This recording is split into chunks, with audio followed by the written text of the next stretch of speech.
Man, go ahead. Okay, so let's start recording now. Okay, guys, everybody, good morning, shall I say? Yeah, to everyone. I'm in Malaysia, so it's almost night at the moment. It's just after 6. So I understand that everyone is from different places. Hi, Humaira. Thanks for joining in. Humaira is from Pakistan. She was my student. She's in the group. Great. So I understand that everybody here is actually students from SAE Institute, if I'm not mistaken. Is that right? Yeah. Okay. Yep, that is true. Yep, I can't that hear is you. It's true. fine, but it's okay. It's okay. I can see that a lot of people down here. Okay. So what Dr. Firdaus has mentioned just now, that if you have any questions, I will answer them, but you need to type it into the Zoom group chat. So before I start, I'd like to thank SAE Institute for allowing me to be one of the guest presenters for this. What is this session called? It's called SAE Extra, Hussin Khan. SAE Extra. Yes, that's the one. Yeah. Excellent. The what do you call, the privilege is ours, man. Thank you so much. You're welcome. Yeah, I'm delighted and I'm happy to be here talking to you, all of you. I hope with my presentation today, I'll give you some sort of an idea or give you some inspiration of how you guys can proceed with your future undertakings and all your studies and that you guys are going to do. So I understand that there's a mix of students here studying a few other things like games, perhaps. Some of you are doing animation and some doing visual effects. Am I right, Dr. Firdaus? That is true. Mm-hmm. Cool. Right. So my talk today is going to be very general. So I'm going to talk about the whole industry, in fact.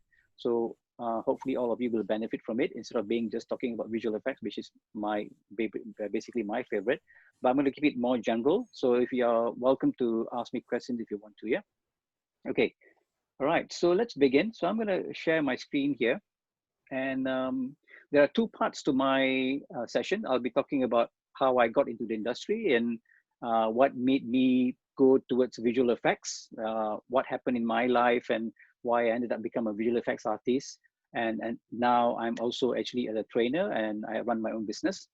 And the second part will be more for you, all of you, about how you can think about what's going to happen in the future and what jobs are out there waiting for all of you. Okay, so that's how I'm going to do this. It's going to be a two-part thingy. Okay, so if you guys ready, I'm going to start my session. So I'm going to share my screen here.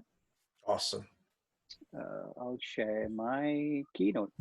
So this Keynote is going to be manually driven by me because if I do a full screen on the Keynote, and both of my screen will be filled up, so I won't be able to see the navigation part of it. So are you guys able to see my screen now? Yes, we can. Okay, awesome.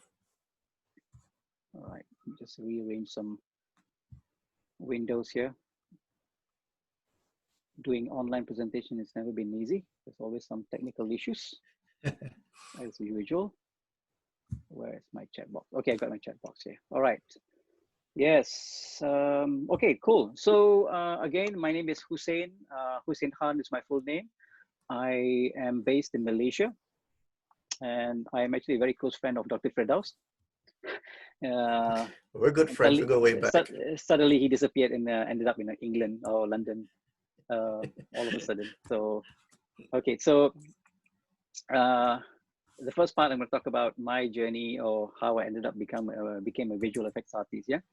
So before I start, I would like to, well, I put a disclaimer because the things that I may mention or I present to you, some of them are of my own experiences, my trials and errors, and some of my own opinions as well. Yeah. So I have to do this because it's going to be an online thingy. It's going to be recorded and put it somewhere online, so I do not know. Okay. All right. So so how did I get here? Okay. So it's an interesting journey for me. Okay, because I didn't know that I'm going to be a visual effects artist one day when I was little. Okay. When I was little, I started looking at movies. I'm a movie buff, and the one that really got me started with all this visual effects stuff was all these sci-fi movies. So I'm sure some of you might be what shall I say, kind of a similar journey with me, because Some of you might be people who are interested in movies, and some of you love technology. So this is actually all in one, right? So I love technology, I love movies, I love music. So this is what inspires me to go into what I'm doing now. So back in '79, if anybody remembers this, this is quite a while ago. This was the first movie that I ever saw that got me thinking, got me curious about science fiction. Okay, I'm not sure whether any of you were still around this time. Okay, well, back in the '70s, that's why all the science fiction started, right? So I was probably a teenager. I don't know, maybe about 11, 12 years old at this time. Okay, so when I saw this movie for the first time, it was done by Walt Disney, and I got curious about how did they do this? You know, how did they put images together, and how did they fly the spaceship and all that stuff, right? So from then I started, you know, finding things out, and I would stay back and watch the credits of the movie, because that's how I started. I kept on looking at what those titles of the jobs were. What is a line producer? What is a dolly grip? I never understood all that stuff. So I keep on asking questions and trying to find stuff out. And then I came across this movie, right? This is also Tron, one of my favorite movies, but this is the older version of it, right? Back in 1982. So if you have watched this movie was actually, if you see the movie, it has a making of in YouTube. If you watch that, you will know that it took a long while to create this movie, right? Everything was done painstakingly, all by hand. Carpenters, they have people who are doing paint job, masking and all that stuff, but this all was done manually. There's no digital at this time. I'll play you a short video of this movie to see how this was done back then, you know. And until today, I think some of us will not be able to do this, even if we have the tools that we have, like visual effects and all that. The video might be playing a bit, it might be a bit jerky, but this is actually a kind of a 4:3 aspect ratio that I got from the internet. And what inspires me about this movie is that the person journey into going into a computer system and trying to you know, fight with the bad people in the computer system itself. This was very exciting for me. Okay, I'm not going to play the whole movie though. I'm just going to show you that this is how the things look like back then. Yeah, back in the '70s or the early awesome. '80s.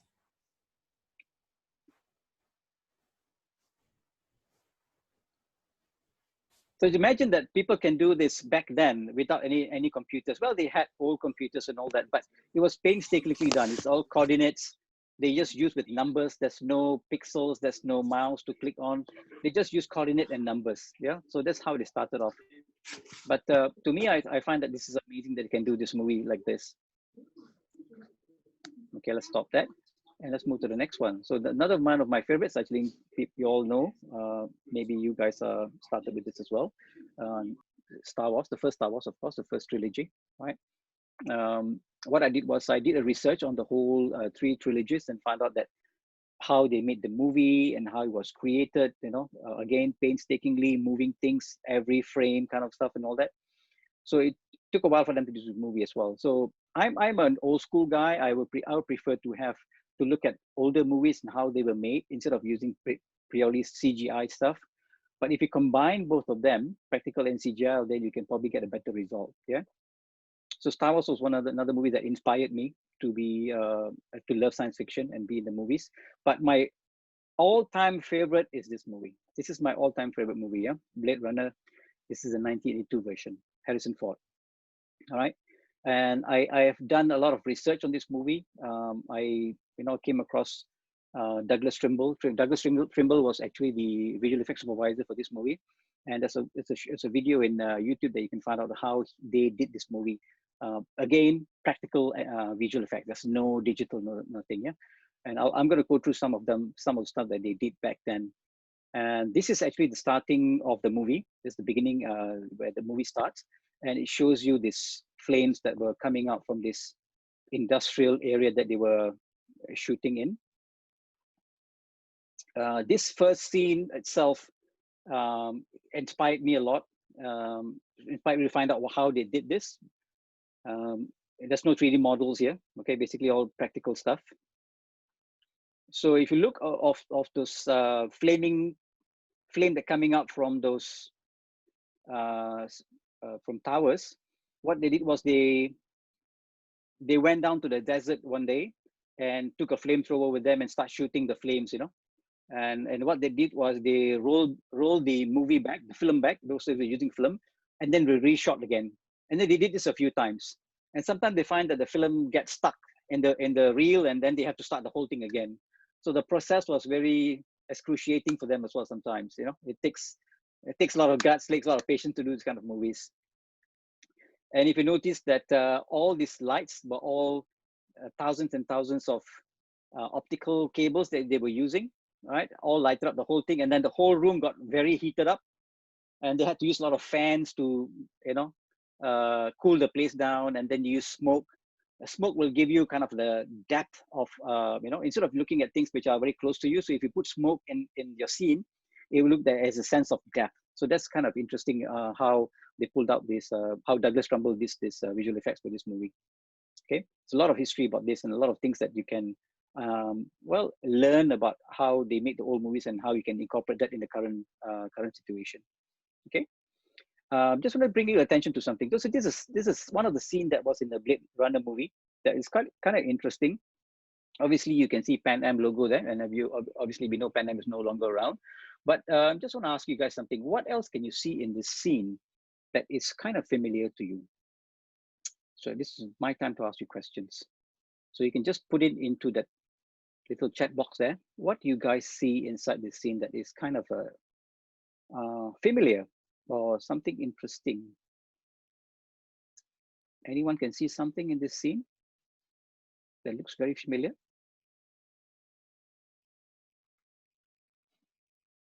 Anyone?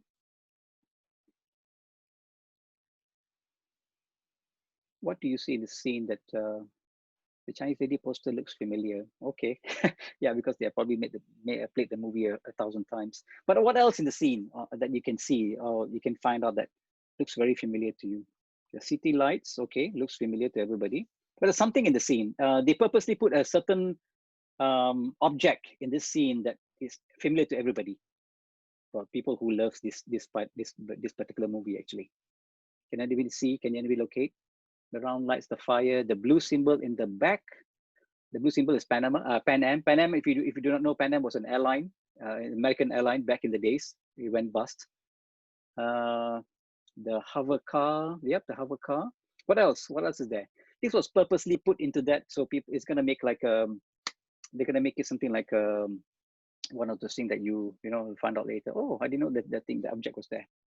The off-world sign. Okay, right. I'm gonna tell you the answer. Yeah, the Heinz bean. Where's the Heinz bean? Oh, she was holding something, right? I think she was holding a pill. It's for you to take it before you go to the off-world or something like that, right? Something like that. Well, to be honest with you, let me just show you what it is. I'm gonna just do another close-up, and you can see on the left-hand side. What do you see? What is the thing over there? Anybody familiar with another movie that they have seen? It's a shape of a something. Yes, Chaba said it's a Star Wars. Yes. What is it? What is it from Star Wars? You're close. You're coming close to it. Not the Death Star, but it's a vehicle in the Star Wars movie that's so familiar to us. Not the cloud car. Yes, Richard, you're right. It's the Millennium Falcon. Okay. They put a replica of a Millennium Falcon right behind here. It's facing upwards. If you see, that's a strut here facing upwards, and the cockpit should be on the right-hand side here. Okay. So if, well, this is also, I found out later on that, wow, when I went through that, you know, the making of the VFX, they said there's also a kitchen sink somewhere in this scene at the back there. I don't know, I'm not sure. I've never found it. A kitchen sink, and we have Millennium Falcon sitting there in the back. Okay. And we already know that this is going to be the same guys who are doing the same visual effects for these movies. So they all were practical effects. They all made out of, you know, cardboards or made out of plywoods and all that kind of stuff. So they all put them together to look as if it's the same. But if you don't really look at it, you will not understand, or you will not realize that it's there. Okay, that's kind of interesting. Okay, right, good. Who was it that answered just now? Richard. Excellent, Richard. You got it, mate. Same kitchen sink from the ROS movie. I do not know. Maybe it is. Okay, so let's move on. Where was I? Okay, I was here. All right, so then in the 90s, obviously I became interested in looking at movies and interested to find out about all this stuff, you know, and I came across this software. Okay, anybody knows what this software is? Has anybody come across this software before? This I'm talking about early 90s, yeah. But this is about 1992. Maybe some of you were not born yet, but maybe some of you were. But yep, Lightwave. Yep, exactly. Joe. Right. That's exactly, yeah. This is Lightwave. This is Lightwave 3D 5.0. This is the first version of Lightwave that came out that I was so excited about. And this is software that started me to become a 3D artist. This is what I played with. And they use this 3D software Lightwave to create a lot of TV series, right? There were some of them like the Sequest TV series. There was one by, what's the other one that came out? Done by another guy who was working on those sci-fi TV series that was using Lightwave. Okay, this is even before Maya, even before 3D Max. So we are talking about something that came out even before that. So it looks very crude kind of thing, but actually it's kind of easy to use. Yeah, I was using this for a while, and then I gave up the 3D industry and I went into 2D compositing, because I find it 3D is a bit hard for me, especially when you are doing modeling and all that stuff. But this is one of the software that started me off. The reason why I like this software is because, let me show you a short video of how they did it back in the 90s. Yeah. This is the machine that it worked on. It's called the Commodore Amiga. And it's a set of equipment that you buy, and then the software came with this. And then you can start putting the numbers in and then start making your stuff. Okay. So this is the reason why I got very interested in this movie. So I'm going to show this short video. And remember, this was done 25 years ago, not now, yeah? And imagine that 25 years ago, they could do something like this. Just imagine, right? Let me just play this video for you. Have a look.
Okay, that's a longer video that I'm not going to play the whole thing down. But if you look at the image that they were creating back then, I'm talking about 25 years ago, right? The powerhouse that was using this was actually a company called Digital Domain. So they were doing a lot of the 80s movies, Terminator 2 and stuff like that. So one of the stuff that they were that came out from Digital Domain was a software called Nuke. They were using this as an insider kind of software, and then a company called the Foundry bought them, and then now it's known as Nuke, right? So that's another of my favorite software to use, Nuke. Okay, so that was back in the 90s. This was back in 1995, I think, around there, yeah. And then I came across another software, Adobe After Effects. Yeah, I'm sure you guys are familiar with it. This is 4.0. Now, what version is it now? Is it version 14 now, if I'm not mistaken? Well, I can't remember what version is it now, but this is 4.0. So I came across this software, all right, and I found out that, wow, now you can do compositing. And this software that was like, wow, I can do it at home on my own PC, and I can do whatever I want. Just imagine that. Because before this, everything that was created on the movies or TVs was only done by a certain kind of people with certain kind of programming background. They were all engineers, they were all programmers, carpenters. So very little artists in there. But now, when this software came out, everybody seems to be able to do something with it. Okay, it was a very crude version back then, but still it works. It worked very well. Yeah. Yep. Expensive SGI machines. You're correct, Joe. Yeah. They were all expensive stuff back then. Yeah. And when I saw this was I think early 20s. I saw this video and I thought, wow, I can do this with my. I can do this on my own. Let me show the video. It's a bit graphic. So if you are not, if you're not, if you don't like blood, please close your eyes for a second. I just want to show you this graphic. And I think if I show you this one, you will know who did this and who's the person behind the whole thing, right? If I show this video, okay, a big graphic, I know, but anybody wants to guess who was behind this whole thing? Who started doing all this stuff back then? I'm talking about early 2000. Anybody recognize this video or this tutorial?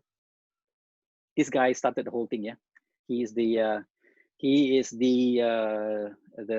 what would I say? The royalty of Adobe After Effects. Not Rob Zombie. I'm gonna play with you again, show you. So that's an not actual thing. Right? It's just a scene, and then we start to splatter blood. Andrew Kramer, you're right. Nicholas, yeah, Nicholas, you're right. It's Andrew Kramer. Andrew Kramer started it all, and this is where I started my journey as a compositing artist. It's because of Andrew Kramer. I'm talking about back in 2002, 2003. Right, he started doing all these videos and all that stuff. Okay, very interesting. And from this time onwards, I love compositing. Everything I do will be just compositing. I didn't really want to go to 3D anymore, although I still do 3D, but I love compositing, yeah? And I went off to this place for a while to do my degree, okay? And then I spent a few years there. I worked in a company. He's my mentor. Yes, Nicholas is my mentor too. So I worked in an IT company in Coventry for a few years, and I got sick of it. Right, I was there for 6 years. I got sick of it, so I said I think I want to start doing my own business. So I found a friend of mine when I was in the UK. We started this company called Iguana Studios. We were doing. I was good in doing compositing, visual effects. He was interested in doing web graphics, so we combined our talents, and then we came up with this company called Iguana Studios. That didn't last. I was talking. This is somewhere around 2009, 2011, 2008, 2009. Where the economy was very bad in the UK. So I decided to come back to Malaysia. And as soon as I come back to Malaysia, I found out that, oh, by the way, when I was in the UK, I got to visit MPC. It's one of the big powerhouse visual effects. Yeah. If you do not know, if you have a chance to go and visit MPC, please do so. I don't know, are you guys based in London? No, right? You're in North, somewhere in the North. Yep, we have London, Oxford, Glasgow, and Liverpool. Okay, for those guys who are in London, please email them, MPC, go and visit them. You get an idea of what's going on in the visual effects industry. Okay, Amsterdam is just what 45 minutes flight from UK. So you just take a 20 pound flight. Australia, you're too far. Yeah, Pakistan is just still a bit too far. But I got to visit MPC, and I found out that how, you know, what kind of extensive of equipment that they have just to create some the visual effects that they do now. Yeah, it's a very big company that does that. So this I look different those days. So I'm also a musician at the same time. I play music as well. Creative people sometimes are musicians. Yeah, maybe some of you guys are as well. Okay, after my UK life, when I got back from Malaysia, I joined this company. Right, it's Rhythm Hues. And I got to join this company by chance because this is the first time that the Malaysian government had a bunch of people that went over to Hollywood and were trying to bring those expertise into Malaysia. So my timing was perfect. When I got back, I found out that Rhythm Hues was around. I've heard about Rhythm Hues. They were around for 25 years. I'm sure you heard movies like Babe, you know, the talking pig. So I know of them because of that. So when I heard about, wow, Rhythm Hues in Malaysia, I must get a job there. Okay, and apparently there was an opening for a trainer / educator. So I said, wow, this is something that I have to do, right? So it took me a while to get through a lot of interviews and all that. But I was adamant that I want to get the job as an educator because there was an opening. So I tried and I got it. So if for those who do not know what Rhythm Hues is, it's a visual effects animation company. that was around for about 25 years. They started back in 1987. And these were the movies that were created by the part of the Malaysian crew, right? The Malaysian artists. So we noticed we have X-Men Plus. So when I was there, they made all these movies. So from here, I got all my information. I've got all my education. Everything that was done in a Hollywood style of stuff, I learned from here. So in that case, I was so privileged to have joined the movie and spoke to a lot of artists, which has been around for many, many years.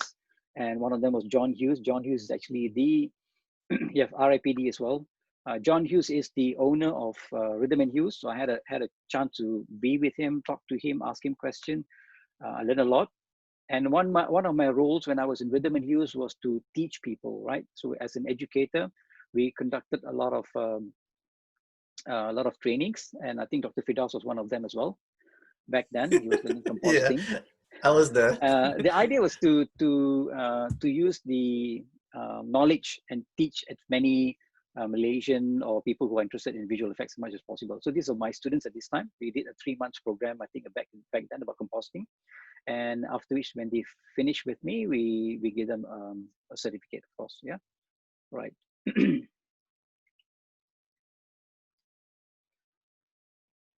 Okay.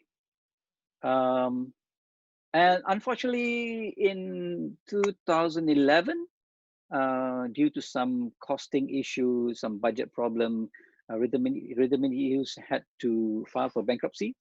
But they made us a very nice video. We call it Life After Pi, about how with the visual effects industry has been, I would say, I wouldn't use the word played out, but more of a, was not really taken care of by the big studios. You know, we have the big 6 or 7 studios. They were kind of brutal in people who want to do visual effects. They were not really taken care of properly. So unfortunately, Rhythm Hues had to shut down after doing, you know, magnificent movies and technology that we had. All these tools that we had were all internal tools we developed ourselves, you know, within the last 25 years. And all that tools now is gone, right? Because nobody know how to use them. And they were fantastic tools, yeah? We didn't even use Maya, no nothing. It's all internally done. We make them ourselves. So you should watch this movie because I think it's a kind of a interesting documentary of what has happened to the visual effects industry as a whole back then. Yeah.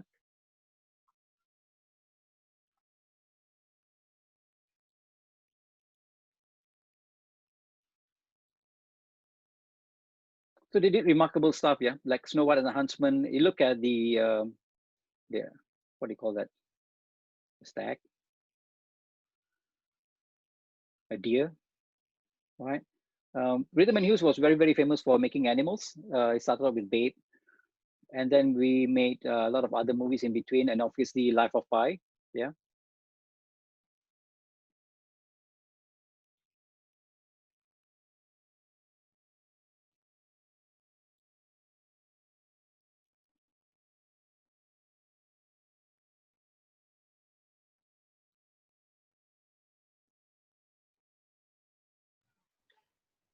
Oh, these are amazing. Everything was so gigantic back then. Yeah.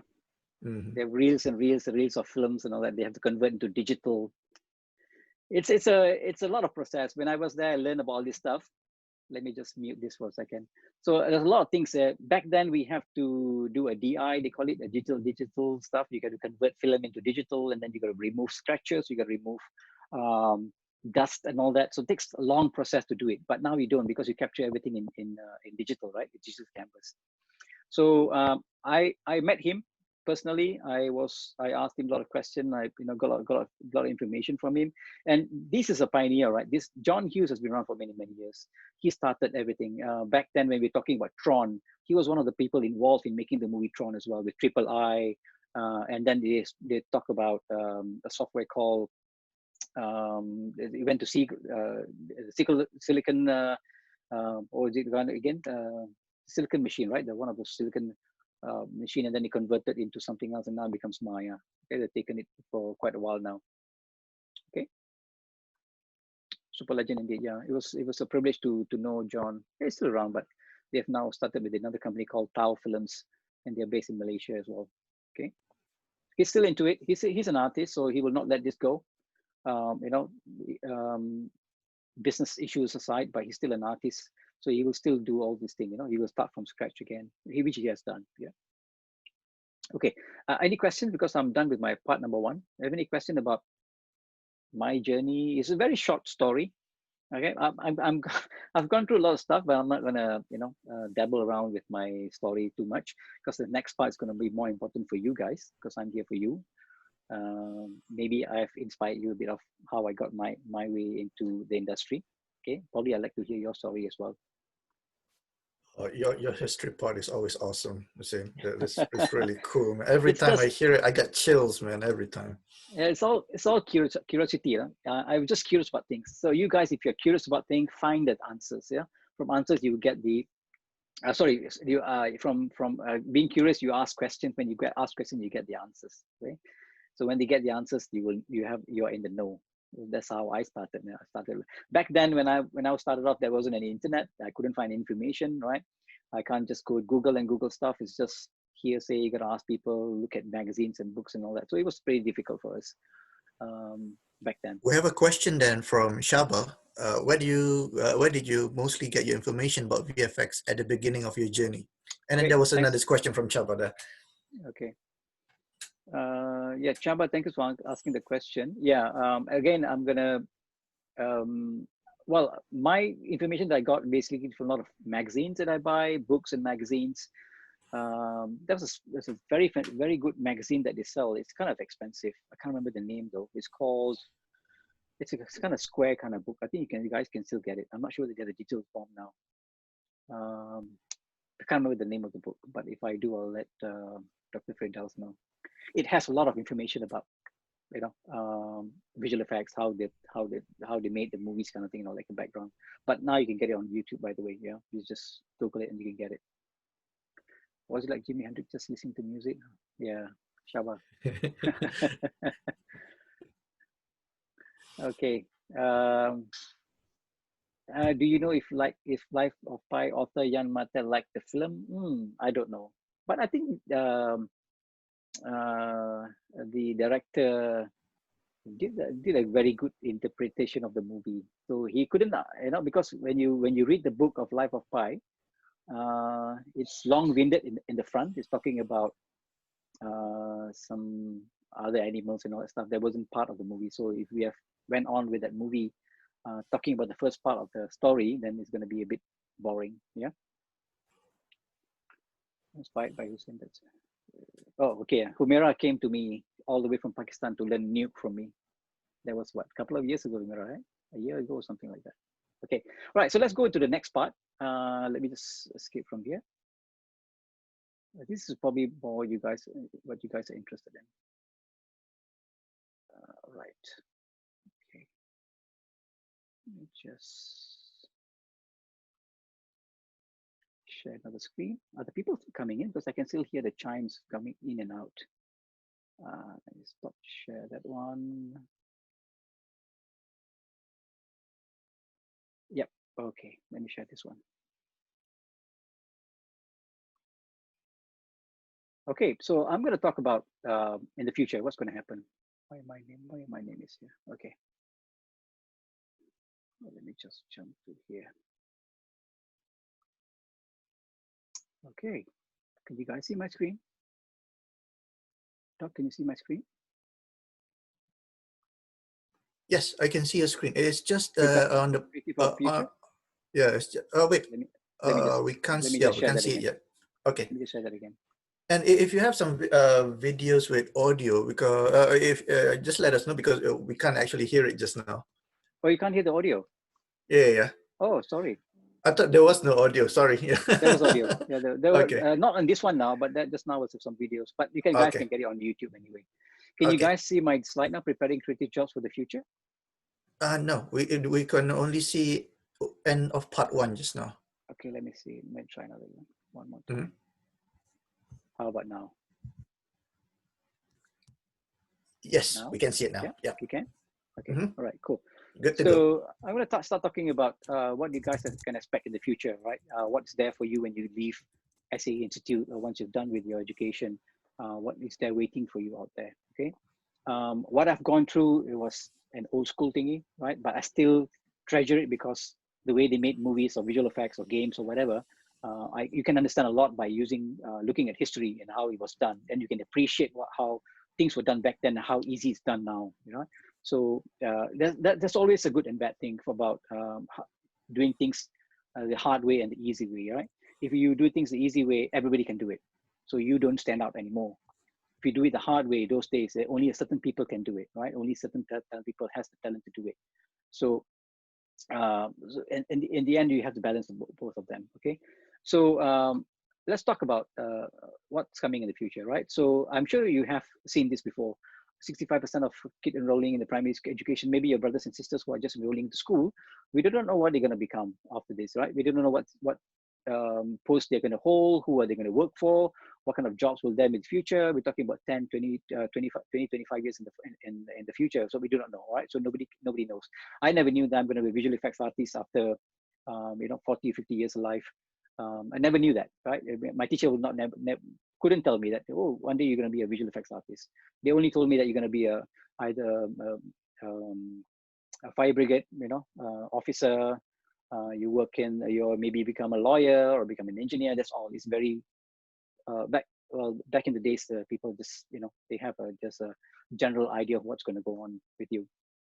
All right. So I was actually quite interested to see this keynote by John Riccitiello. John Riccitiello is actually the CEO of Unity, and LinkedIn has said that these are actually the emerging jobs coming up. In after this is back in 2017, but these are some of those jobs that you guys can come across as a developer, as a programmer, as a visual effects artist, or whatever.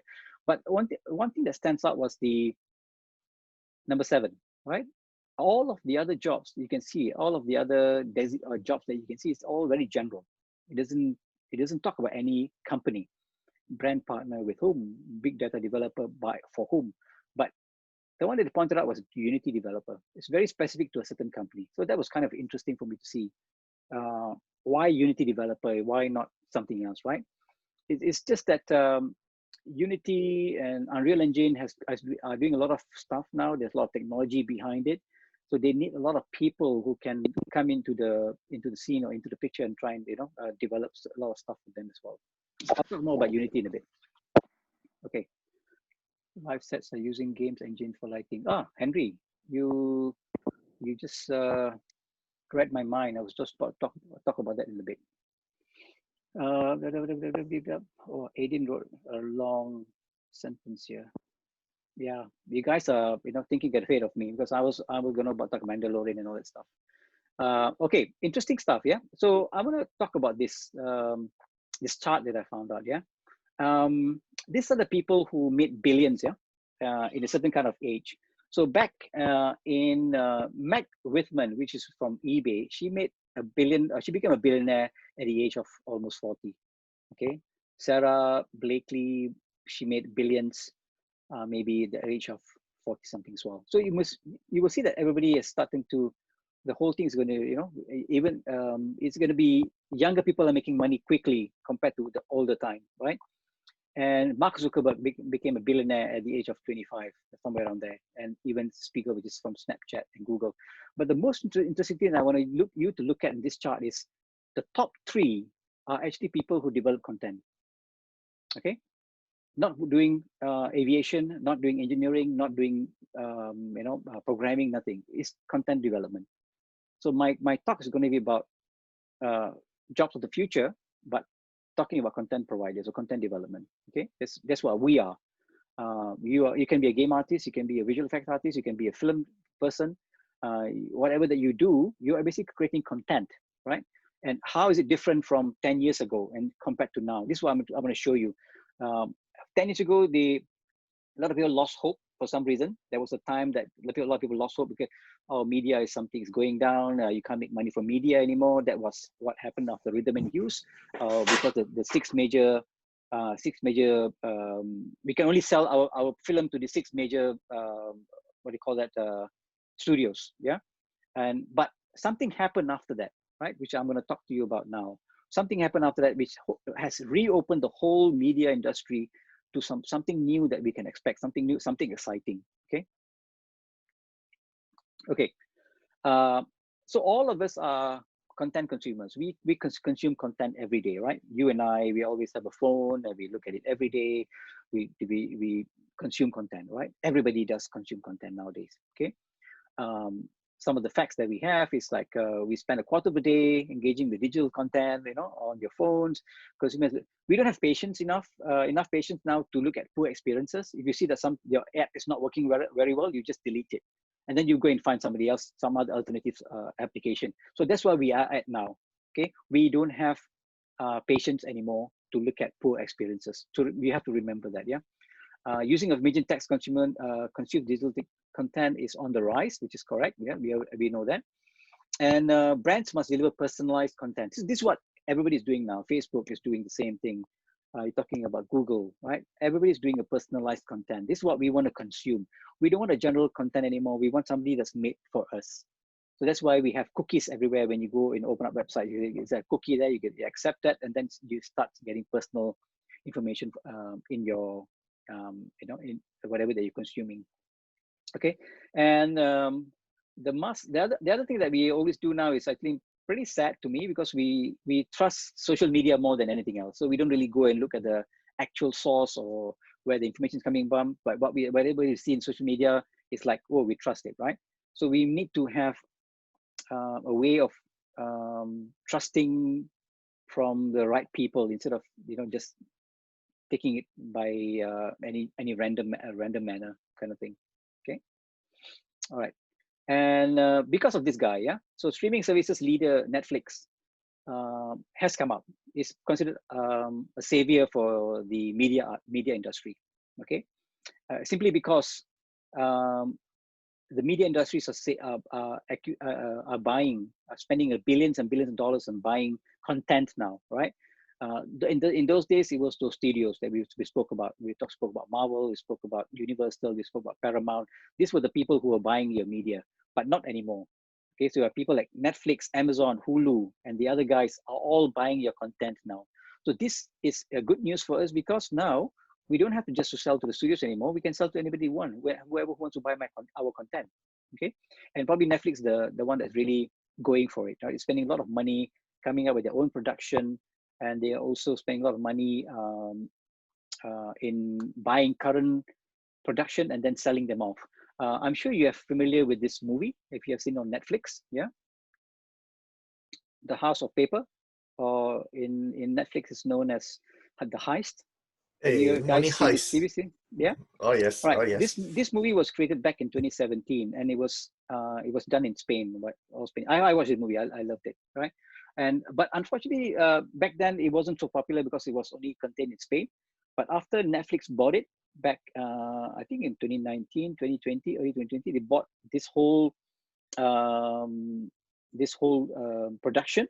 And then this movie became well known around the world, right? It became famous because of Netflix, when Netflix bought them. And now we're talking about creating season 5, which is coming soon, right? So that's how things are changing now, how things have been shifting from the 6 studios, and now Netflix coming in with Amazon, with HBO Plus, we have Apple Plus now. So all this is good news for us, because these people have the power to buy our content, okay? Yes, Money Heist is awesome. We got to watch this movie, yeah? Although it's all in Spanish, but I love the language. All right, so how do we become content creators? So we consume content, but how do we then become creators, right? We need to sell our stuff. You guys leave SAE Institute, you guys want to either start your own business or you want to work for people. So you have to decide on that, yeah? But how do we become a creator, right? So they've done a survey to show that, well, this is a bit kind of old, maybe a couple of years old. YouTube and Vimeo is still the best place to go and put your content. I disagree, because I prefer that you keep the content for yourself and find a way to market your content instead of putting it on YouTube, because when you put on YouTube, it becomes, I don't know, I find it becomes less valuable because people are expecting things for free. You do have other strategies of doing things on YouTube where you can also monetize your production. But I'm teaching people not to use. I'm using people to teach you. Do use YouTube just for marketing purpose, not to sell their content. Okay. I see a lot of people are working very hard, doing videos every week, putting on YouTube, and YouTube keep on changing their terms and condition, where people are being screwed at the moment, right? Sorry about the language. And Facebook is one of them. Is Facebook is coming very close to what YouTube is doing. If you notice lately, Facebook has changed some of the stuff. Now they have their own video content. They have software that creates for you to do like video playlist kind of thing and all that, if you have noticed. So they are coming very close to what Google is trying to do as well. Okay. Okay. So talking about YouTube, they have, well, this is still a bit 1 or 2 years, a bit old, but it could be more than 1.9 billion now, monthly users. 6 out of 10 people prefer online video platforms to live TV. Okay, that's going to change very soon because the streaming services are coming in now, and people are start going into the streaming services. YouTube, I find it is a bit, it's not in order. Like everything is so jumbled up, kind of things. You have to search to find things, but you probably want something that's already nicely put in order for this kind of thing, all right. 400 of videos are uploaded on YouTube every minute. It's a lot of content. Yeah, a lot of content.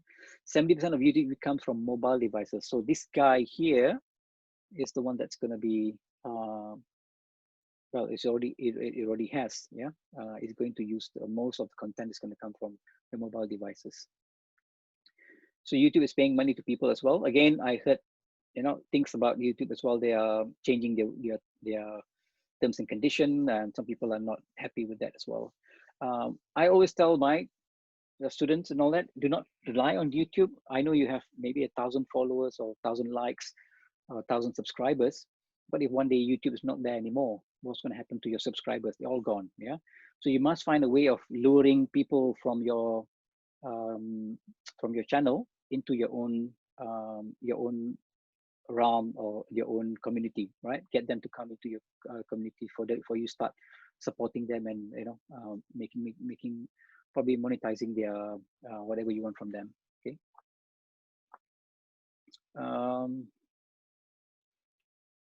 The biggest challenge for content creation, right? Everything has a challenge. Producing engaging content is number one, right? How do you produce engaging content if you're a content creator? Okay, so this is something that you have to find out, something that you have to dig deep into it. Why would someone want to watch your video instead of watching other people's video? Okay, how would you do that? So this is the biggest challenge they have at the moment for content creators. Okay, when it coming to creating engaging content, will a short video be enough, or you would prefer a longer video? So a lot of things has been changed. YouTube is changing a lot of algorithms and stuff as well, and a lot of people who are doing music stuff. Yeah, if you're a musician, you want to teach people how to play music. Again, you have another big issue with them, because everything's copyrightable now. Even if you play a couple of chords, maybe something like a Beatles song, whatever, YouTube will recognize that, and then they will just stop your video. Or they will not stop your video. They will say, the money that you get from this particular video is going to go to whoever that owns those copyright. Yeah, so they're struggling a bit now.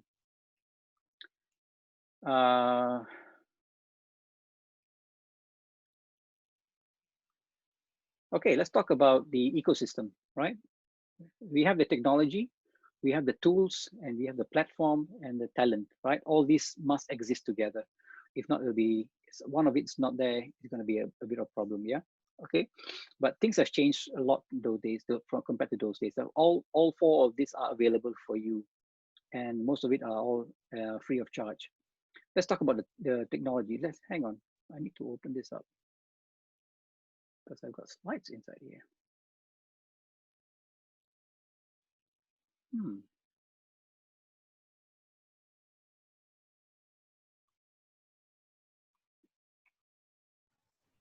I'm not seeing my. So what's up? Now there's a small little arrow that should open up my other. It's a grouped slides. 1 second. Why am I not seeing my slides?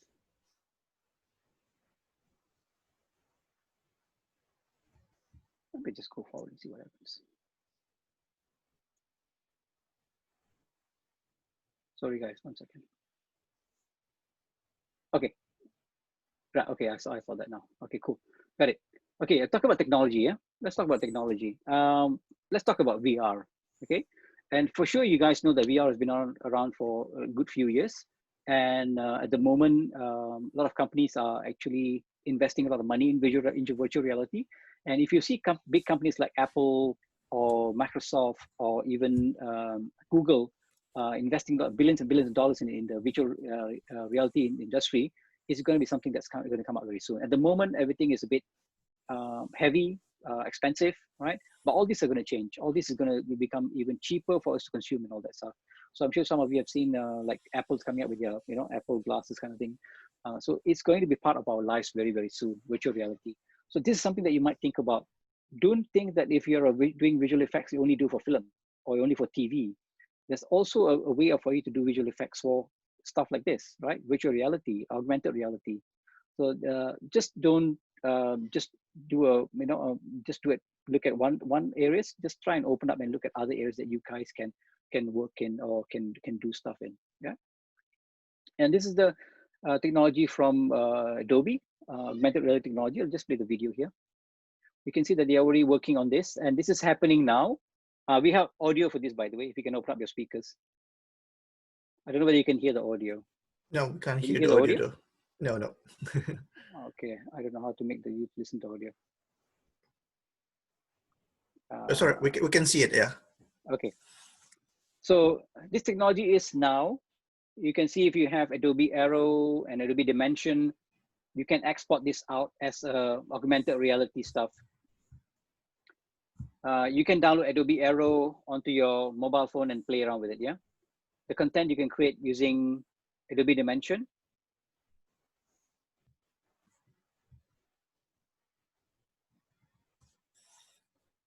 And all this is free of charge. You guys can use this, yeah?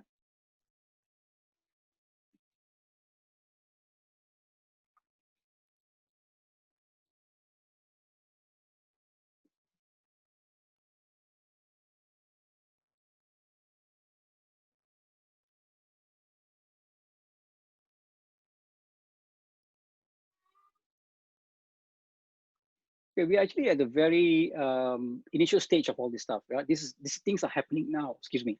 These things are happening now. So this is time that you guys go into this, find out, look at things, experiment, download software as an application, play with it, right? So the more you know, the more you have the answers, and people will come and ask you about this stuff. So you'll be in the know, and you will become a specialist or an expert in this kind of in this industry, right? So people can they will approach you to ask you for all this stuff. So they have said that by 2025, this is how much the industry is going to be worth, right?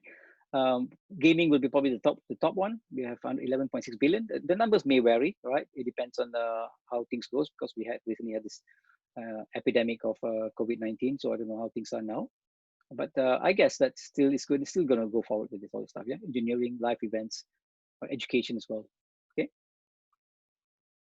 And we're talking about deep learning. Right, deep learning is also part of what how studios are doing their visual effects stuff. This movie, Alita, Battle Angels, it was heavily deep learning was heavily used in this part of this movie. If you can go to this link down here under fxguide.com, they made a long blog about how deep learning was used to make this movie, especially her eyes.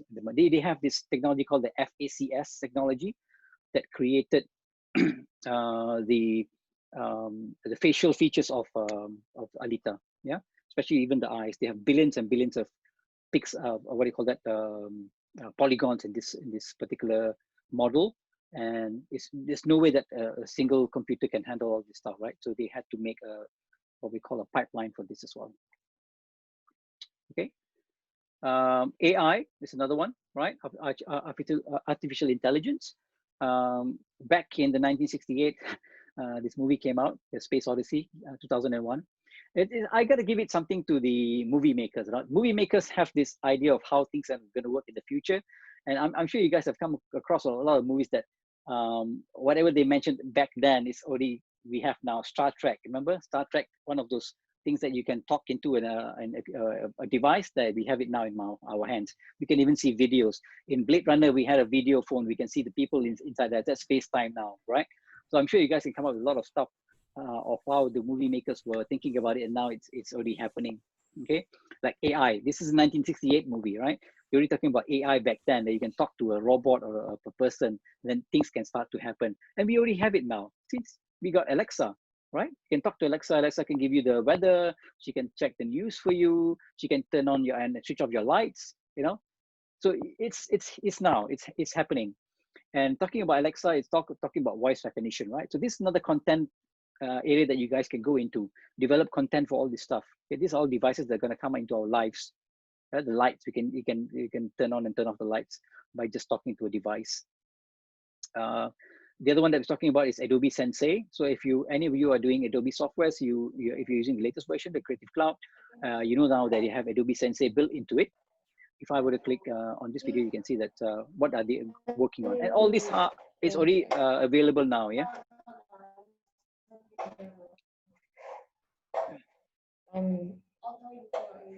So I'm also learning from it.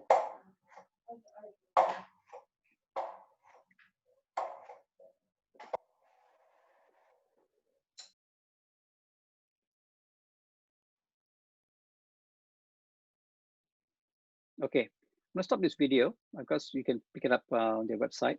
But the most interesting part about this is that the AI technology that built in called the Adobe Sensei is already working now. There's a part of the video that I want to show you. Let me just play this a bit. That's quite kind of amazing. Okay, this one here. All right.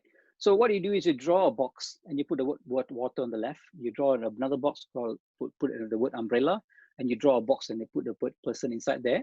And the AI will go to the internet and look for an image for you which has the water on the left, umbrella, and then the person on the right.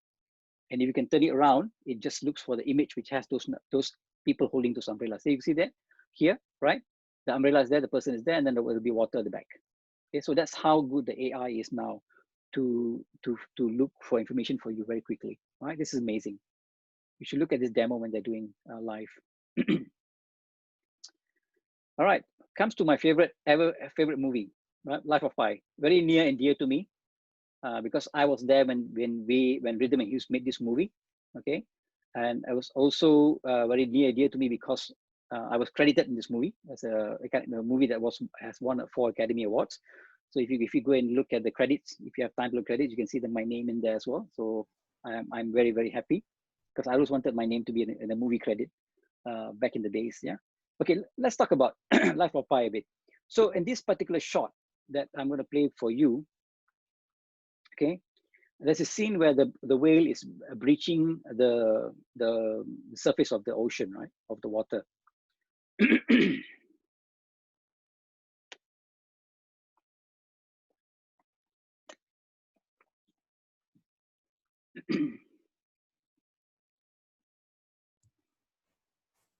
Amazing, man.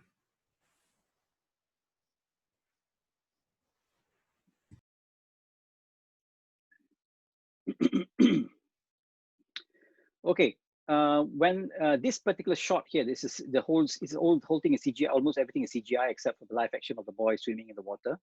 Up here, I put some facts, right? It took 30 hours to just render 1 frame.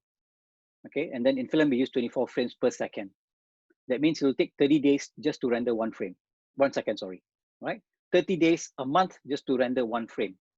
And we're talking about 6K resolution, and we're talking about stereoscopic. Yeah, we have 2 eyes, because this was created in stereoscopic.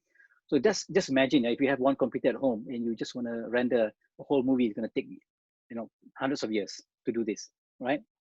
So this was back then. I was talking about 10, 15 years ago, right? But now things have changed. So another good news for you guys, right? We were talking about waiting for renders for so many years, but now things have changed. Okay, now we have things like real-time rendering. Okay, when I play this movie, I'll talk about it. This is by Unity, by the way, and this is real-time rendering.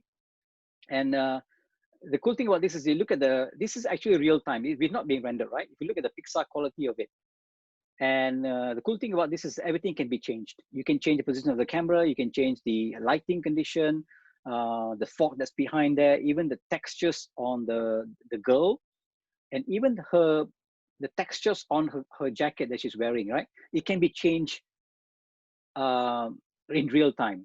This is amazing, right? Because we're coming back from an old school of clicking a button and waiting for rendering for many, many hours, right? Or many, many weeks. This can be done immediately. Just imagine, okay? So this is the stuff that I would like you guys to look into and learn and stuff, right? This is real-time rendering. Let's have a look at how it's done. Yes, you need to have a good, well, you don't really have a very high-end PC with this, but you can even download a scene from Unity's website. They have this beautiful scene that you can download. It should be shown on one of the latest computers that you have at home, okay? Adjusting materials and lights. Just by shifting some things around, you can change the lights and everything, okay?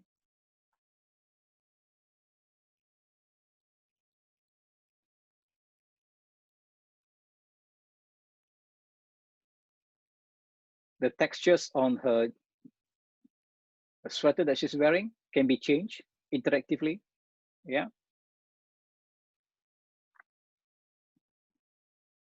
Lighting.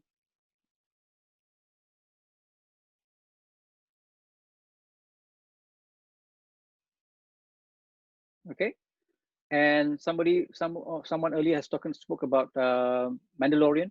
Okay, now we're talking about virtual sets. We're not talking about green screens anymore. Green screens used to take a long time to do stuff. I'll just play this video and I'll talk over it as well. Yeah. So back in the days, again, coming from an old school version, we used green screen stuff, right? Everything was green screen, green screen, green screen.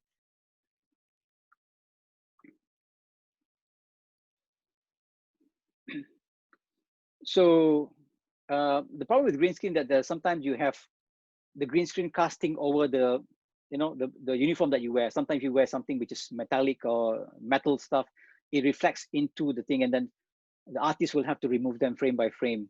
So recently John Favreau has come up with a technology of using virtual sets. Obviously this came from Unreal Engine 5, Unreal Engine 4 basically, but now they have Unreal Engine 5. We use a virtual set. The background is all actually LED lights, and let this guy go through first. Okay, I think I need to forward this, but it doesn't matter. You can have a look at it, right? So we have screens of LED at the back and the background, which we can change it instantly as well.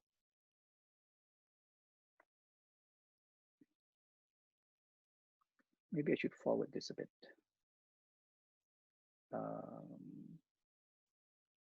Let me forward that a bit.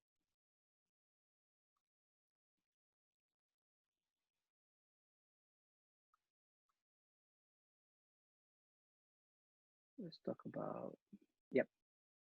So we're talking about something like this, yeah, where we have virtual sets, which background, and then when the camera moves, the virtual set will move together with it. Let me show you that.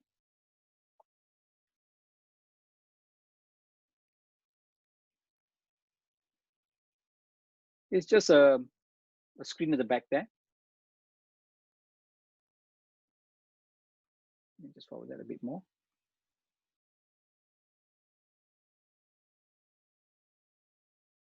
All right, so this is where you can see what's going on.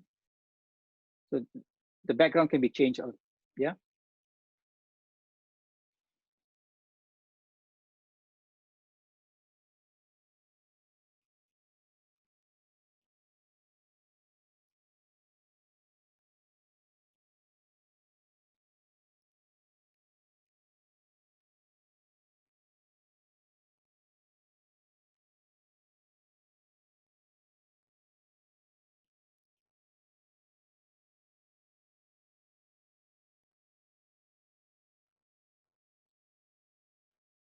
So you can change the background instantly or whatever you want it to do.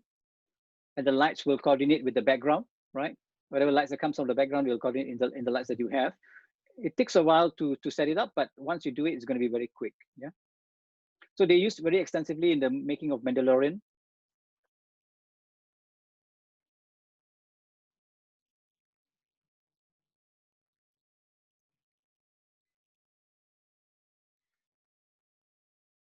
So when you have a lot of lights at the back there, especially in LED light, you have this moire problem, M-O-I-R-E, yeah, where you can see lines and all that stuff. So what they did was they adjusted the LED lights to be bigger or smaller, so it will not have the moire problem.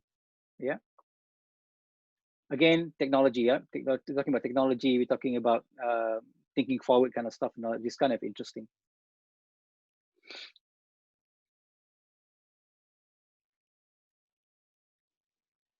You can drag and drop stuff if you want to.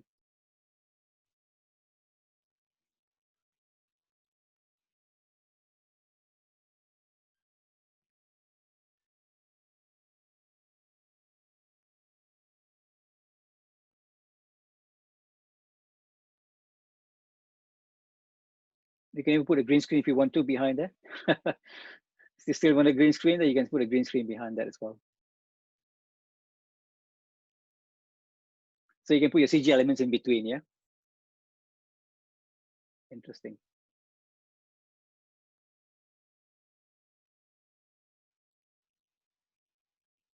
Right. So you can catch up the other video on YouTube if you want to really look into this, yeah? So this is what I'm talking about. I'm talking about technology that's changed in the last 10 years. When I left Rhythm Hues was back in 2013. And for the last 6-7 years, things have changed abruptly because of Netflix and because of people like Netflix, which we saw the Game of Thrones and all that stuff, right? So that has actually helped the industry move forward very quickly in the last 6-7 years, right? Let's talk about the tools that we have. Well, what kind of tools that are out there for us that we can use to create content, right? Obviously, the Adobe Creative Cloud, okay, is being used extensively in movie making and content creation. Here, I'll play another video for you. I'm sorry that you can't hear the sound, but if you get a chance to view this on YouTube, please go ahead, yeah?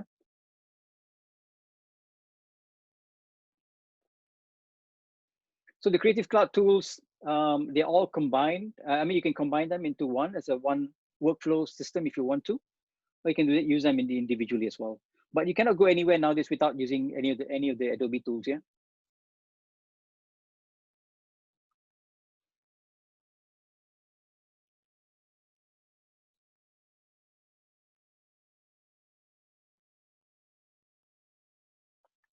Okay. And then we have one of my favorite 3D tool now is Blender. Right, Blender has changed now. They're coming up with 2.9 version now. 2.8 is gone. Now it's 2.9 coming very soon. There's an alpha stage now. Okay, this is an awesome tool because Blender since 2.7 now 2.8, it has changed the interface. It looks very easy to use, very close to what we have learned all these years. You know, initially it was very crude and very hard to use because you have to use right click to select kind of thing. But now he has changed all that. The user interface has been changed. It's much easier to use now. So I would recommend you, if you are interested, look into Blender as well because it's a free tool. Yeah, you can use it anytime you want. It's free of charge. And then of course we have Unity. These are the tools that I'm playing with a day in, day out, right? I'm playing with Unity, I'm playing with Blender, and I'm playing with Nuke. All these are the technology that is going to be out there that is being used by the industry. That's the most important thing. If you go out there, industry needs you to have this information, this techniques and way to use these tools. Yeah, it's very important for the industry. And obviously our good friend, this is Unity. Let me just play that. Is it? No, this is something else. Okay, let's talk about Unreal Engine. So I'm sure some of you have known that recently Unreal Engine came out with the version 5, and I was really amazed how you can do things now using Unreal 5. Yeah, Unreal Engine 5, and it's only running on PlayStation 5, and you can see they have used billions and billions of polygon in this test game they have. I think it's called. Okay. There's a making of this. You should listen to what he's saying. The person is saying the amount of polygons they're using it's amazing, right? It's amazing. And this just came out about a week ago, I think. This statue itself has about 10 billion polygons, and it runs smoothly, right? It runs very smoothly inside of a PlayStation 5.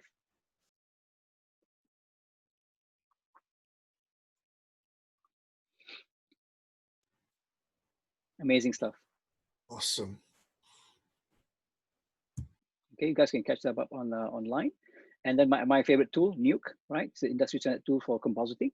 So if you're going into visual effects, if you're really into compositing and visual effects, do take up Nuke. I'm not sure whether they teach Nuke in, I think they do, right? In SAE Institute. I think you guys do. Oh, yes, we right? do. Yeah. So this is one of the tools that it's used in the industry. Even if you're doing things on your own, if you're doing as a what do you call that, freelancer, right? Or you have your own company. If you just imagine that if your company is asking you, can you do Nuke compositing first? If you don't have the software, if you do not know the know-how, the knowledge, then you won't be able to take on the job, right? So that's a shame. The platform that we have, right? So we have the technology, we have the tools, and you can get tools which are free of charge, like Blender, right? Stuff like it. Unity is free, Unreal Engine is free. We're talking about perhaps maybe you have to pay for it, but still, it's the industry standard. Yeah. Let's talk about the platforms. Okay. Back in the days, I don't know whether you guys won't recognize this building here. I think Firdaus, Dr. Firdaus probably knows. It's Angkasa Puri. This is our BBC, yeah, Malaysian BBC, where you have to spend a lot of money to go and buy your equipment, and then you have to buy a hefty amount, a very expensive computer, right? And then you have to go to these people and tell, do you want to buy my content, right? Do you want to buy my content? They can say yes, they can say no, right? But at the end of the day, you are at the mercy of them, whether they want to get your content. But things have changed, right? Things have changed now. Now you have these platforms. You can use this platform to put your content in, right? If you're smart enough, you can start making money out of this. You can monetize, right? And thanks to these guys, we have now even bigger area to now start selling our content, right? Or distributing our content. Hulu, Prime Video, TV. This just came out about last 10 years, right? Even Netflix was the first one who came up with all this stuff. So forget about the 6 large studios who's trying to sell all those huge movies. Why would you want to watch that? Let's watch something on Netflix and all this stuff. Well, you can sell a content over here, right? So and then these are some of my favorite movies that came out from Netflix and also HBO, right? Game of Thrones was probably the one that had a very, very high production value. They took many weeks to create this, and we have never seen this before in our lives. A TV station like Netflix could come up with a high quality production like GOT, Lost in Space. Have you guys even seen Lost in Space? Look at the visual effects of Lost in Space. It's amazing. It's like movie quality visual effects. When I saw that, I said, wow, this is movie quality visual effects. They probably took 5 years to do it, but no, they do it in maybe 18 months or something like that. Yeah. Stranger Things. That's another one that we're talking about, the Mandalorian. All right. So if you guys have seen this movie and you know that this is all distributed using the streaming services, right? Not to other studios and all that. Okay. So then you would probably know what's coming up, and these people, they need a lot of artists like you, artists like me, right? And there are jobs for all this stuff. This is the most important thing, right? There are jobs waiting for us to go into this, thanks to the streaming services and people who are creating a lot of high quality production for all these companies. Okay, and last but not least, I talk about the talent. This is you, right? So you need to ask yourself this, okay? Do you understand the actual practical approaches to creating a great content? Do you know? If you do not know, you need to find out, okay? SAE Institute, I think, provides all this stuff for you, but you need to be also extra, what do you call that?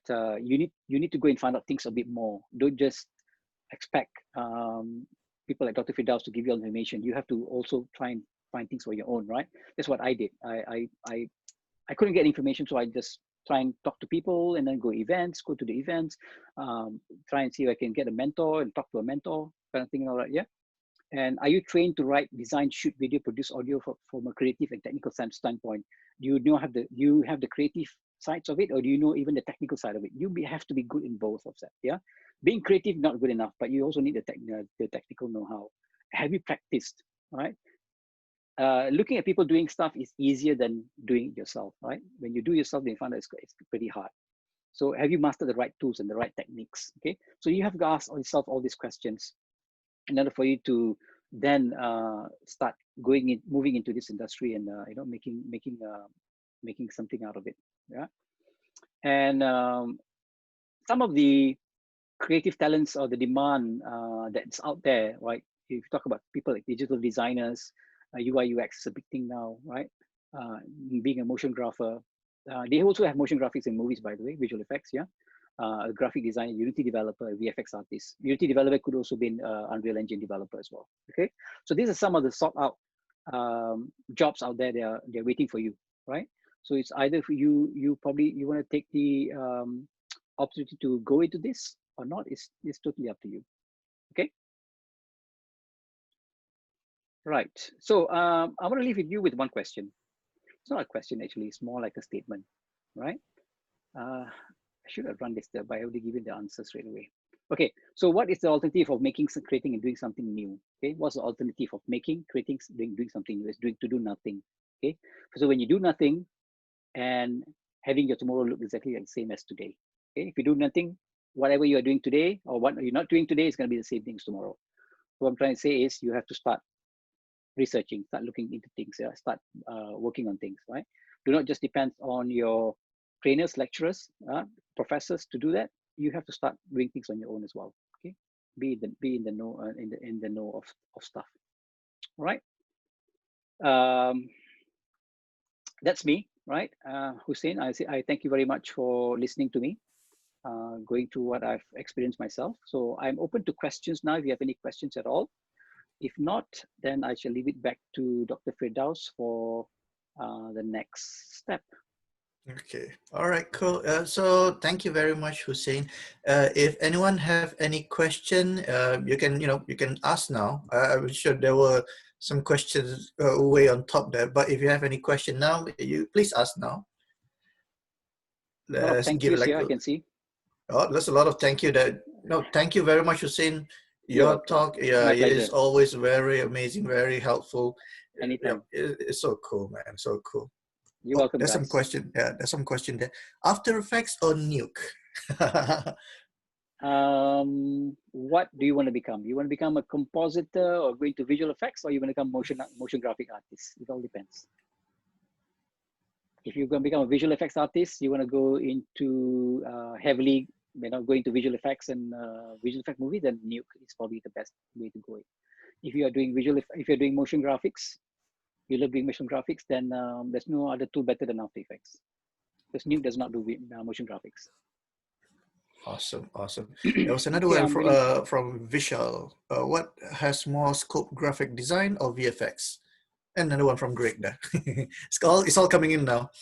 If you're talking about in general, as a whole, graphic design, you have more opportunities. Visual effects is very, at the moment, it's just onto films and what we're talking about earlier just now. But graphic design has more spread, I think, right? It's spread out more, that you can do a lot of stuff in there as well. Are you on a salary for a company? Am I reading the right? Maybe, Doctor, maybe you read the question. There's one from Greg there. As a visual artist, are you on a salary for a company that gets contracted to work on films and TV, or are you independent contractor? Okay, for me, I'm an independent contractor. So I worked in a couple of movies by a British, one of the British directors. His name is Has Dalal. I've worked on two of his movies, of his visual effects. One is called Origin Unknown, and the other one is called The Beyond. So I work as a visual effects artist on that. But it's an independent contractor. That means he will assign me he'll give me a couple of shots that I have to work on. And I've done my shots, I just pass it on to him. So what they do now in the industry is they do not hire people anymore. They will give independent contractors their jobs, their respective scenes, or the footage that they want to work on. And then they will pass it back one to one. So I was working with the people in Amsterdam, and there was a guy in India, and there were couple of people in Malaysia with me as well. So we all did our part, and then we just passed it on to him, and he did all the editing and all that stuff. Kind of interesting. Cool. And we all staying in a separate sides of the world. Awesome. There's one from Brad there. He said, all the questions are coming in fast. Sorry. How did you land your first industry job? Did you send in a show reel?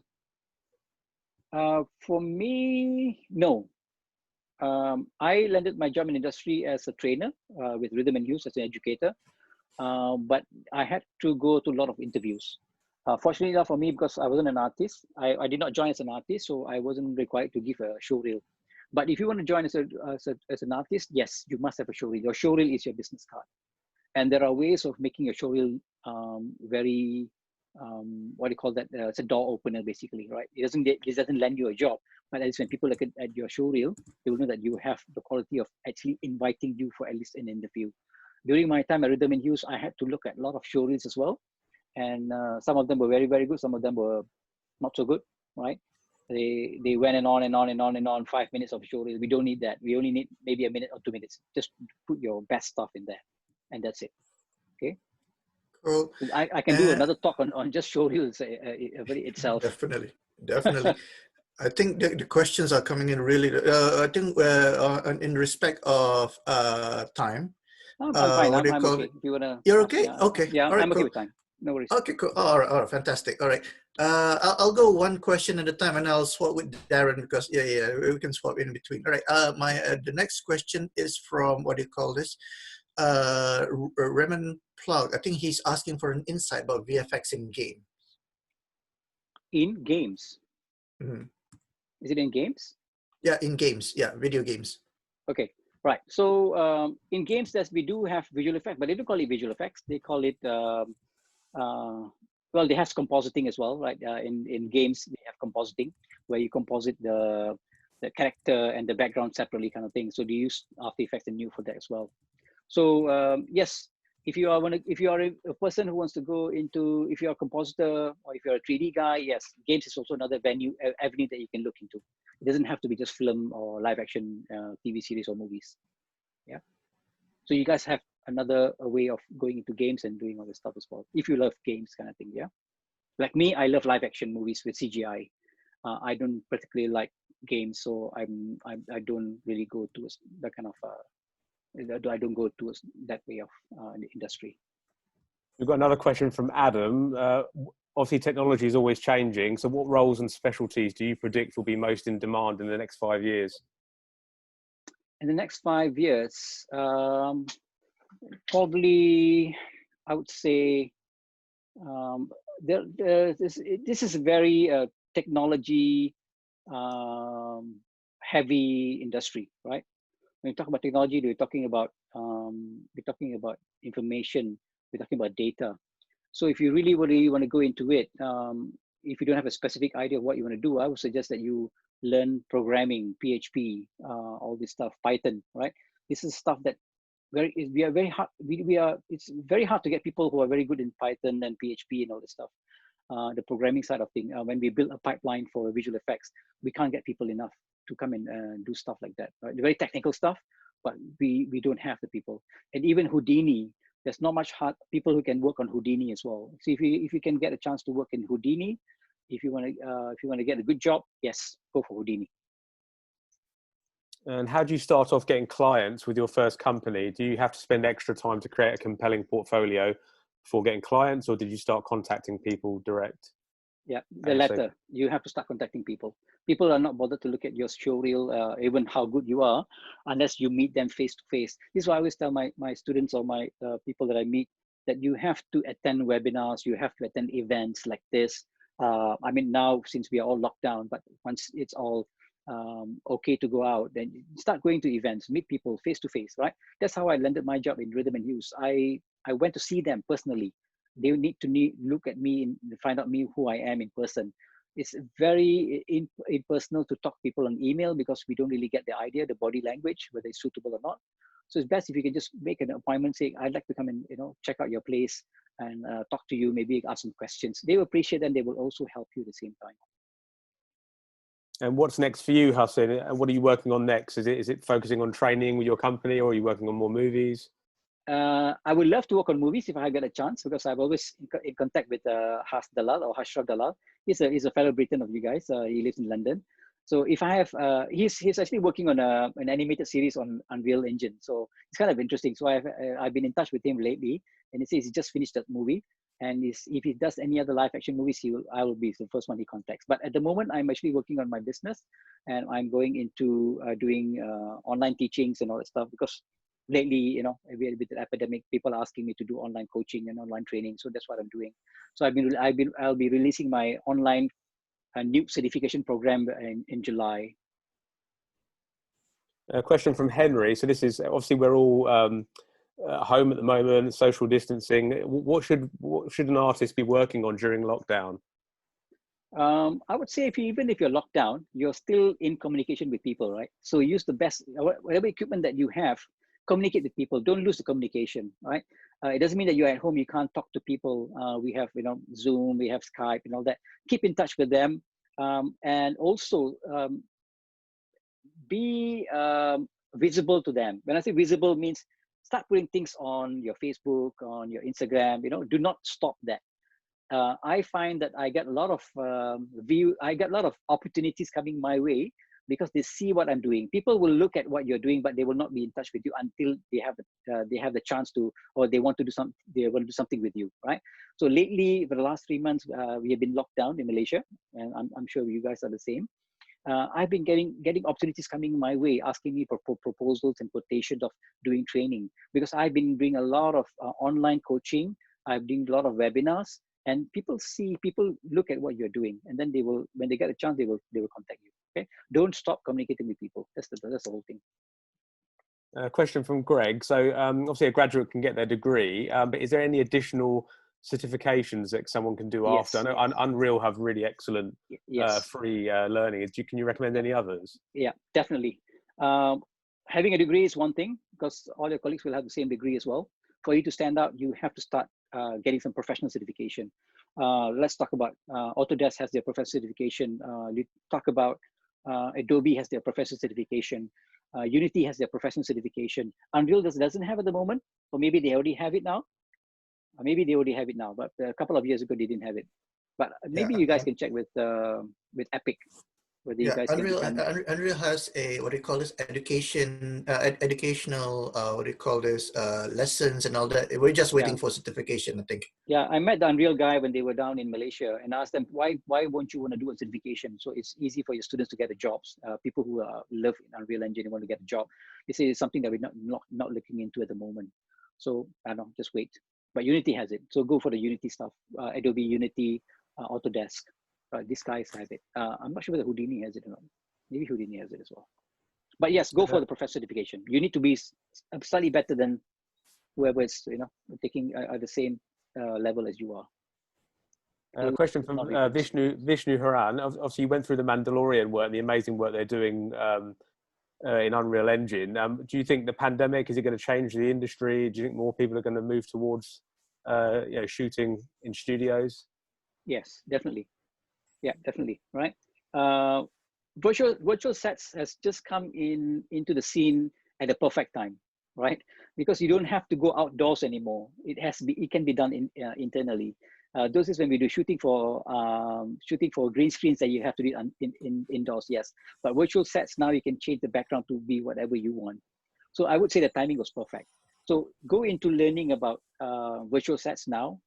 Learn about Unreal Engine 5 has the one they're using now, right? Go look into that. If you really want to go into film for the future, the next 5-10 years, you have to look into these technologies, AI stuff, virtual reality, augmented reality. This is the stuff that's going to come up. We've spoken about jobs, obviously approaching people with the letters. And Michael's asked, is there any particular sites that are great for VFX jobs? Can you recommend any sites that post jobs specifically for this industry?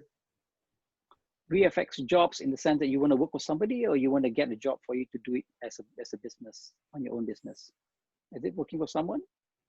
If you want to work with someone, then I wouldn't recommend you to visit any website. Contact the people that you want to work for. Have an idea of who you want to work for, and then zone it into that, right? If you want to work for MPC, visit MPC, ask them questions. How do I get a job here? Is that what do you call it, an apprentice program that you have for me? Can I join this program? And what will this lead me towards, right? There's a lot of other VFX studios in Soho, right, in London. So go and visit them and ask them questions. Go directly. Do not send emails. Do not send letters. No, all this stuff. Just go and visit them physically if you can. But maybe not right now. But once you have the chance to do it, go and visit them personally and talk to them. They would appreciate that more because they know you face to face, and they'll remember you as well. I think that's all the questions, Hussin. Yep. It's very, very awesome. Thank you so much, Hussin, for your time. Thank you, everyone, as well, for all your questions. You guys are very engaging. Very what is awesome. your background shelving? Yep. Oh, Your this Zoom one. background. Yeah, that's the thing. It's just a virtual background. It's not my real. Sorry. You see, my hands are disappearing. Yeah. Right? So it's I was not a like, real background. yeah. That's Yeah, I wish I had those at the back there. Got the Okay, R2D2 there. can I ask for a favor from you guys? Okay, I would love for you guys to switch on your videos just for a few seconds. I want to capture a screen. We were So just about thinking the same thing. So it'll we be, were thinking the same. it'll be in the recording. So we say hi to everybody, right? If you don't mind, just for a few seconds, so just switch on your videos. You need to stop sharing your slide, then we can see everyone. Let me stop sharing. Sorry. Okay. Stop sharing that. Okay. All right. Right. So Everyone get everybody ready. can switch on their videos. Just Everybody to, get ready. do some peace sign or whatever you can. Do the thumbs up, peace sign. Whatever you want, yeah. Gang signs or whatever. Just a few seconds, guys. Shushma, Christoph, Ash, are you guys still there? Kaylin, Sophie, Ash, Mercedes, can you guys just switch on for just a few seconds? Humera, are you still there? Right. Okay, the names are gone, but at least I can see you guys now. Okay, is everybody ready? Hi, everybody. Hey, there you hang go. on, we still got a few more people. Okay, all right. We'll do the countdown after once everyone's in. Yeah. Hakim, Ramesh, Aaron, Roshni. I hope I'm pronouncing your name correctly. I'm so sorry. Shushma, Mirto, yeah. Brad, if you're still there, Brad, Michael Garino. Just for a few seconds. Hey guys, how you guys doing? Oh, thank you for doing this. Okay, Arjun, Fion, I think. No webcam. Some say they got no webcam. It's fine. Okay, we'll do a countdown to 5 seconds, and then we'll just snap a picture, right? Even if you don't have a webcam, it's fine. Right, cool. Okay, no worries. problem. Right. So I will just hold on my screen capture here, and I'm going to just snap it. Yeah, I'm going to say 1, 2, 3, and we will just start doing our. I'm putting up my salute now. Yeah, everyone do it now. Right. So 5, 4, 3, 2, 1. Smile. Hey. Okay, got it. I got it. Thank you very much, guys. So it's been a pleasure being with you guys. Dr. Firdaus, thank you very much. Darren, thank you much for having me. If you want me to be a speaker for the next one, do let me know. I would love to do this again. All right. I hope you guys have learned a bit, and maybe I have given you some inspiration. And I wish you all the best. If you have any questions that you want to ask me, you saw my email address is on the screen just now. Ask me, if you are shy to ask me like this, you can always send me an email, and I'll be happy to reply back to you guys. Okay. We have lots of other virtual events coming up as well. So if I'll just pop the link into the chat. We've got a lot more virtual events coming up. They're totally free. One on film, one on kind of Adobe Premiere Pro, animation. So yeah, lots of cool things coming. So yeah, please do book, and hope to see you all again. All right, guys. Thank you very much. You're welcome, You've been awesome, everyone. Thank you very much for joining us. The link is there. Please join us soon, and hopefully we'll have Hussin coming on with us soon as well. Darren, awesome. Everyone is awesome. We love you guys.